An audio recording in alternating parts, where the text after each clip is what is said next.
अरे सरवा ही घास कुकुरा गई रे बाप रे बाप। एक तो सारा पहला दिन अभी दारू पीने है तब ले लगता तो कुकुरा फाड़ दिया पीछवा से हवा। अरे बाप रे बाप कहाँ गाय के दाई। ओहो अरे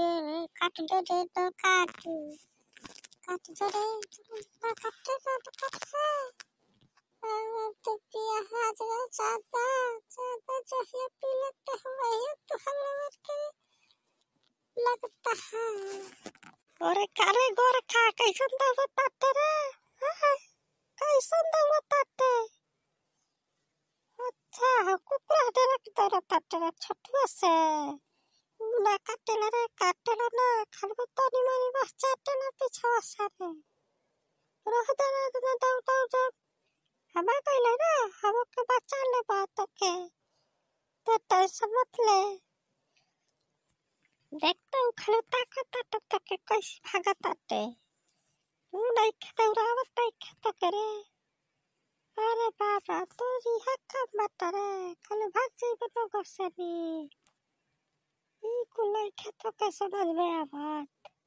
अरे शर्मा बैठ को समझ में आले तो कहे दर रे बाप रे बाप बहुत धले हला पीछवा से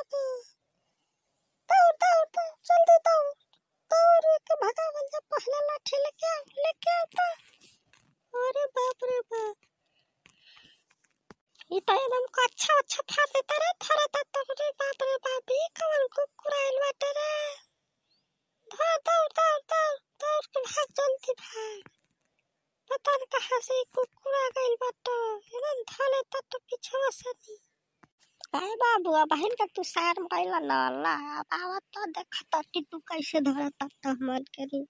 अब बोली आवे डंडा ले कई दे लेके एकदम मन बढ़ाई करता कहाँ से करता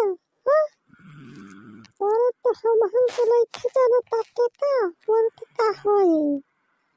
न ते जान पावता ते जब बहुत आते तो पीछे से दौड़ा ले ताते जे खोता ते ही के चल ठीक बात करो चो एक जो तरियो मामा हेट होता तो बा देख हम काला तो हम काहे कहता की भागत जो चल देखता ती हा। अरे बाप रे बाप ये तो पलाट को बना नहीं तो डंडा कब तक हम तो भगल यार नहीं खेलेंगे और दादा इतने लेना कुल दुद्दू को डंडा चलो भागा तो पूरा बलबर बात को जो है सुता तो हम डंडा निकाल लेता तो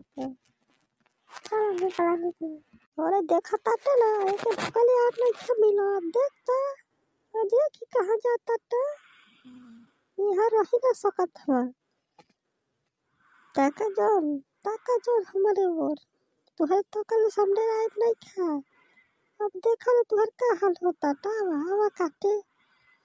ते ओकर चड्डी उड्डी फाड़ के रख दिले बाटा तू हाँ नहीं खा तो तुम चड्डी उड्डी कब से कब कर बचा दे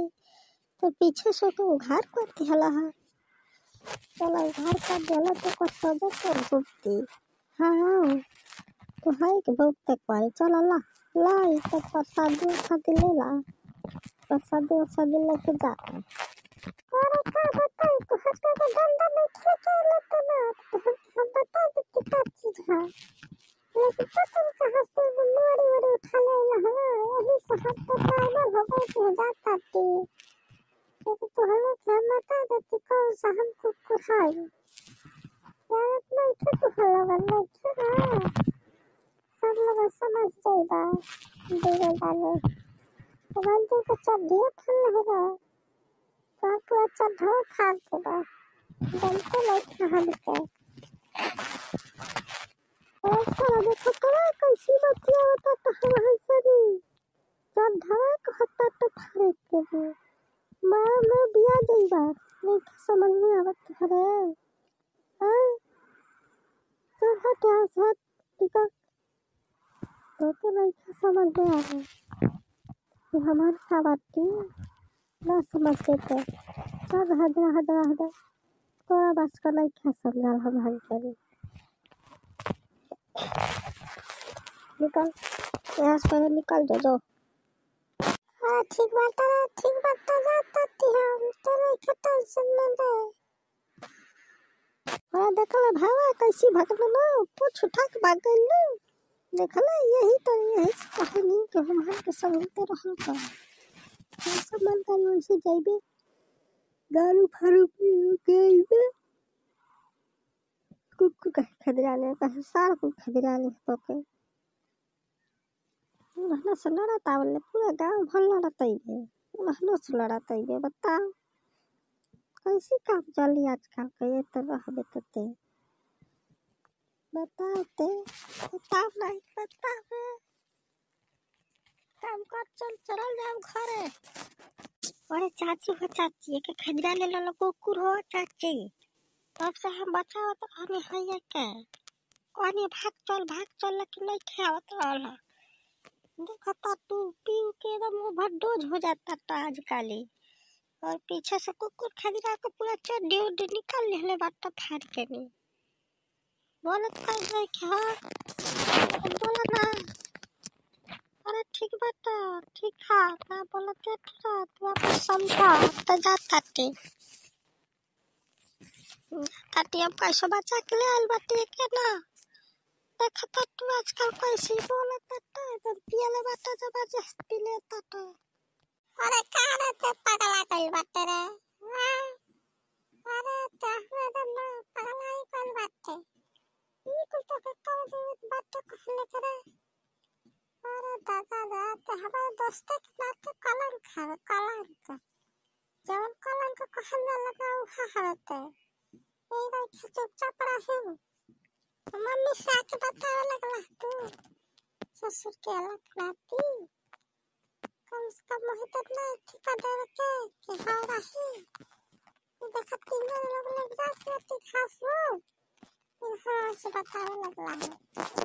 ये लोग सुन जा तो हाँ वहाँ खोया नहीं। अच्छा ठीक बात है आओ चलो तुम्हारा उधर अलाउ करें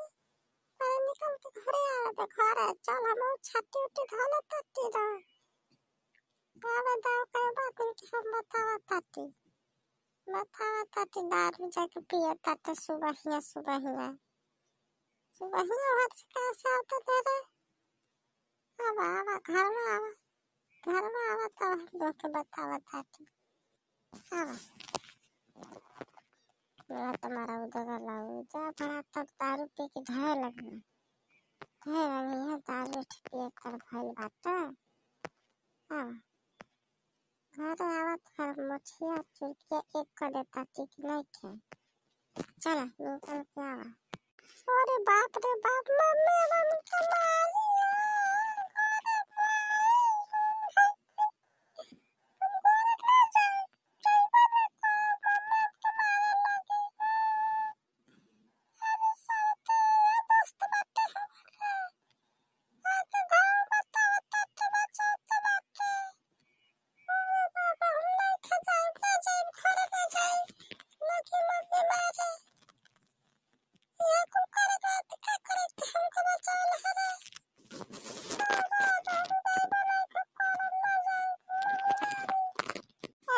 हमारे घर चल खर्चा का टेंशन ले लेते तरह का घर में टेंशन ले वो नहीं खा मारे हम उनके समझा दे बना मरे हो नहीं खा तो हम रहे से बता देखनी है कि हो जाए कि लड़का हमारे कुछ पौल ले बाटा यही को वजह से हम बता देनी है समझले कि ना समझले चल घरे चल। अरे करिया हम ना जाए पर संगे हम घर जाइबा न करब भल तो समय जा रह जाए तो ऐसे का लेकिन हम ना जाए पर संगे